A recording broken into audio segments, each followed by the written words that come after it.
Break के बाद आपका स्वागत है। ये चर्चा बिल्कुल अपने आखिरी चरण में है और वीरेंद्र सिंह चौहान, जो सवाल यहां पर पूछे गए बड़ा जायज सा सवाल था। जब कर्मचारियों की संख्या कम हो गई है, वर्कलोड बढ़ता जा रहा है, उन्हें सुविधा नहीं मिल रही, जो कर्मचारी हैं वो मारे जा रहे हैं बेमौत, ऐसे में आप ये कहेंगे जी हम प्राइवेट को लाकर स्थिति को सुधारेंगे, क्या आपको लग रहा है ये जायज है? मेरा उत्तर मुझे पूरा करने दीजिएगा कृपा करके। पिछले करीब 20 साल से बिजली निगमों में, चाहे वो किसी की भी सरकार रही हो, उसमें 10 साल तो वंदना जी की पार्टी की सरकार थी, एक भी रेगुलर कर्मचारी की नियुक्ति नहीं हुई। ये सरकार आने के बाद हमने 5000 रेगुलर कर्मचारियों की भर्ती की प्रक्रिया शुरू की, जो एडवांस स्टेज पर है, वो जल्दी निगमों को मिल जाएंगे। परंतु जितने कर्मचारी कम हैं, वो सीधे तौर पर रेगुलर भर्ती से इतनी जल्दी उपलब्ध हो जाएंगे, ये संभव नहीं है। ये जो प्राइवेट सेक्टर का आंशिक जो सहयोग हम लेने की दिशा में बढ़ रहे हैं, उससे इनका वर्कलोड कम होगा कि नहीं होगा, आम आदमी को जो असुविधा हो रही है उसमें सुविधा जुड़ेगी कि नहीं, अब ये दोनों विरोधाभासी बातें हैं कि नहीं। अगर 23 सब डिवीजन में मेंटेनेंस का काम आउटसोर्सिंग की कोई कंपनी करेगी, तो क्या हमारे बिजली निगम के एग्जिस्टिंग जो कर्मचारी हैं उनको रिलीफ मिलेगा कि नहीं मिलेगा? एक भी कर्मचारी का नुकसान किए बिना, एक भी कर्मचारी को हटाए बिना, एक भी कर्मचारी के वेतन भत्ते पदोन्नति पर नुकसान किए बिना हम आम आदमी का भला करने की दिशा में बढ़ रहे हैं, और उसका कुछ लोग केवल और केवल विरोध करने के लिए विरोध कर रहे हैं। अभी आनंद जी ने एक बात कही कि बिजली आम आदमी की पहुंच से बाहर हो जाएगी। आनंद जी पड़ोस में दिल्ली है, उन्होंने तो पूरी तरह डिस्ट्रीब्यूशन का और को प्राइवेट कर दिया था। वहां बिजली नहीं मिलती क्या आम आदमी को? कांग्रेस के 15 साल के राज में बिजली मिलना वहां आम आदमी को बंद हो गई थी क्या?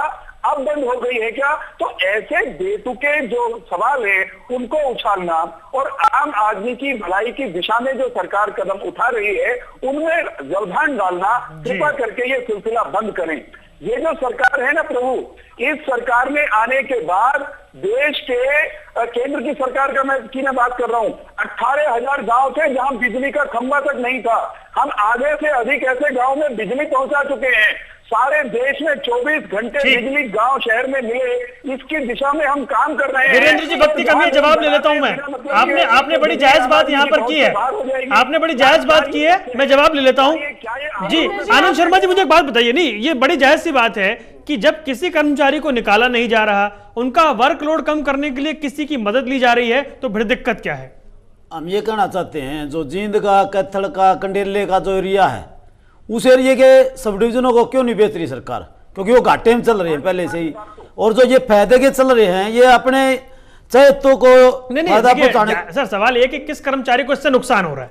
कर्मचारी जहां तक कर्मचारियों को भी नुकसान होगा, और ये जो उपभोक्ताओं को कैसे नुकसान होगा? जिस तरह से हो रहा है आज, ये जो कच्चे कर्मचारियों के जो ईपीएफ का पैसा काटा जा रहा है, वो जमा कहां हो रहा है? कांग्रेस के राज में भी 5 करोड़ का। चलिए वंदना जी, संक्षेप में आप रखिए बात। वीरेंद्र जी, आपने अभी कहा कि आंशिक रूप से प्राइवेटाइजेशन किया जा रहा है, लेकिन अगर आपके पास भी यहाँ पर शायद तथ्य पूरे नहीं है, अगर आप जितने भी आपके मंत्री हैं, आपके प्रवक्ता हैं, उन सब की बात सुने तो बार बार कह रहे हैं कि पायलट प्रोजेक्ट है। आप उसको शायद कहेंगे भी, सही बात है कि अब पायलट प्रोजेक्ट है, शुरुआत में 23 सब डिवीजन में स्टार्ट हो रहा है, बाद में उसको बढ़ाया जाएगा, तो आप इसको आंशिक नहीं बोल सकते। दूसरी बात आप कर रहे हैं कि नुकसान की जो, मेरी बात पूरी होने दीजिए। आप बात कर रहे हैं कि बिजली कर्मचारियों को नुकसान नहीं है, मुख्यमंत्री जी भी ये कह रहे हैं, आप सभी बार बार कह रहे हैं कि बिजली जो कर्मचारी उनको नुकसान नहीं होगा, लेकिन एक बात बताइए कि कर्मचारी आपका विश्वास क्यों नहीं कर पा रहे? जब आंशिक धरना दिया गया था उसके बाद लोगों को जॉब से क्यों निकाल दिया गया था? और जहां तक आप बात करते हैं सहूलियत की, तो आप मुझे बताइए, ये जो सब पूरा घटनाक्रम चला, आपका हाई वोल्टेज ड्रामा चला, सबसे पहले जो है एस्मा लगाया गया, उसके बाद 144 की धारा लगाई गई। आप मुझे बताइए, क्या वो लोग परेशान नहीं हुए जो रेगुलर बिल देते हैं? क्या विभाग का घाटा नहीं हुआ? ठीक है, जवाब मैं लूंगा। क्या छवि बनेगी? उद्योग कहां से आएंगे? ठीक है, मैं जवाब लूंगा। एक आखिरी, प्रवीण अत्रे, आपने सुन लिया क्या कुछ कह रहे हैं वीरेंद्र सिंह चौहान? वो कह रहे हैं कि इससे कर्मचारियों को नहीं निकाला जा रहा है, ना उनका नुकसान हो रहा है, उनका वर्कलोड ही कम किया जा रहा है। देखिए, सबसे पहली बात तो यह है कि वीरेंद्र चौहान तथ्य को छुपा रहे हैं। 462 कर्मचारियों को तो ये निकाल चुके हैं।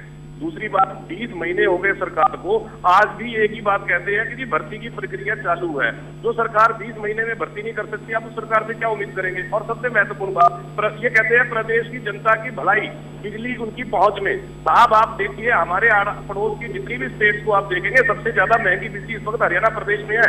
और जितने पावर परचेज एग्रीमेंट चाहे कांग्रेस ने किए थे या भारतीय जनता पार्टी ने किया है, प्राइवेट कंपनी से 11 रुपए 58 पैसे। ठीक सर, मेरे पास वक्त की कमी है अत्रे साहब, आज माफी चाहता हूं मैं। चौहान साहब आपने सुन लिया, बहुत संक्षेप में आप ये बताइए कि 400 कर्मचारी निकाले गए हैं, सबसे महंगी बिजली हरियाणा में है, 20 महीने में आप वो भर्ती नहीं कर पाए, वो अब भी फर्स्ट स्टेज पर है।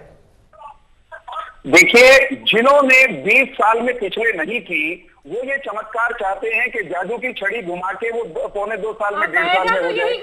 कि जादू की छड़ी घुमाएंगे, विकास का मुद्दा लेकर आए थे, विनाश कर दिया आपने। जादू की छड़ी वंदना जी, मेरे वक्त की कमी है, जवाब चाहिए। कर्मचारी को, एक भी रेगुलर कर्मचारी को निकाला नहीं गया है।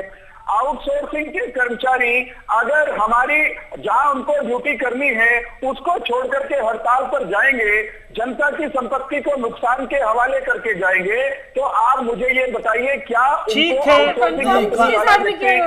चौहान साहब कहाँ पे प्रॉपर्टी को नुकसान कहाँ पे किया है, ये आप गलत इल्जाम लगा रहे हैं। जो बिजली और ये जनवादी अधिकार हमारा 1926 के तहत आंदोलन करना करके हरियाणा को परेशानी में डालते हैं। आंदोलन तो उनका राइट है चौहान साहब, आंदोलन करना उनका राइट है। लोकतंत्र में अधिकार है, ट्रेड यूनियन एक्ट 1926 में अधिकार है आंदोलन करना, विभाग को बचाना, आम जनता को बचाना, उपभोक्ताओं को बचाना।